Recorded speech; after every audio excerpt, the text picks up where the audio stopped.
Bonjour. Aujourd'hui, je vais vous amener en Suisse, le long du grand fleuve des Alpes, le Rhône, avec Chouchou le petit caillou, Jade et Vieille branche. À l'origine, ce livre s'appelait Chouchou le petit caillou et le jet qui chatouille, en référence évidemment au jet d'eau de Genève. Mais suite à un partenariat avec les libraires Payot en Suisse et ma présence au Salon du Livre de Genève ou au Livre sur les quais à Morges, dans le canton de Vaud, il y a eu un retirage en partenariat donc avec les libraires Payot et il a été réédité sous le titre Chouchou le petit caillou en Suisse et c'est donc cette histoire que je vais vous raconter. À noter également que ce livre fut référencé lors de sa première parution en avril 2007 sur le site du ministère de l'Écologie et du Développement durable pour ses valeurs pédagogiques sur l'eau. Mais avant de commencer l'histoire, permettez-moi de vous livrer ce petit préambule.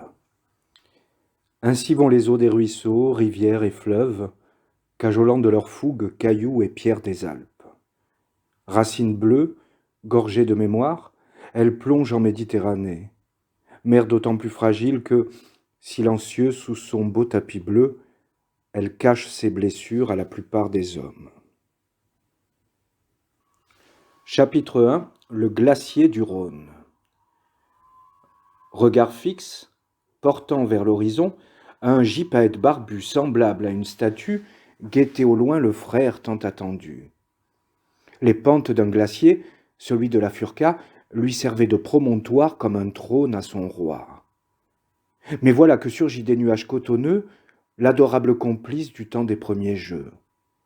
Et tandis qu'il arrivait tout près de lui, ouvrant soudain les serres, il déposa 2 pierres aux yeux émerveillés et un vieux bout de bois à l'écorce gelée. « Salut, Orne ! Bienvenue à toi, petit frère. Je vois que tu n'es pas venu les serres vides. Qui êtes-vous donc, chers amis ? » « Voici Jade et Vieille branche, » répondit Chouchou le petit caillou. « Grâce à ton cadet, Matt, nous sommes venus visiter ton beau pays, le château d'eau de l'Europe, comme ils disent. Et surtout, descendre le grand fleuve jusqu'au jet qui chatouille. » « Le jet qui chatouille. Oui, tu sais, au bout du lac, là-bas, où se repose le Rhône. » « Ah oui, je vois, mais nous en parlerons demain. En attendant, je vous emmènerai dans les entrailles du glacier, là où il prend sa source et d'où vient son histoire. » Les 2 oiseaux firent découvrir à leurs hôtes les beautés de ce dernier, père du grand fleuve des Alpes, volant dans des tunnels de glace, planant au-dessus des grands cols. Ils communiaient avec la nature, admirant tous ces petits ruisseaux, véritables racines du fleuve.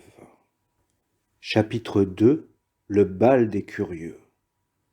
Mais d'arbre en arbre, de forêt en forêt, de petits oiseaux des montagnes, les lagopèdes alpins, colportaient déjà la nouvelle.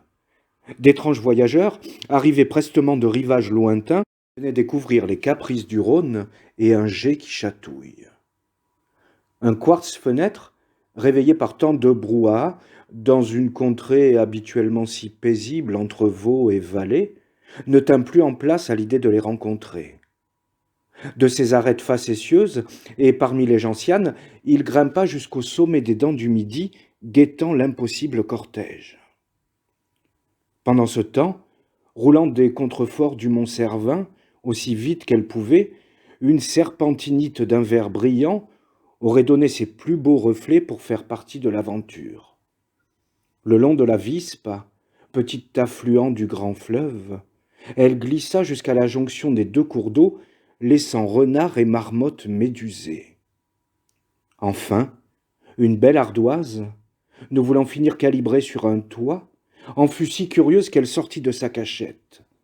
Elle était habitée d'un secret, d'un fossile, s'il vous plaît. Et son véritable nom n'était rien d'autre qu'ardoise à bélemnite tronçonnée. Rien à dire, respect.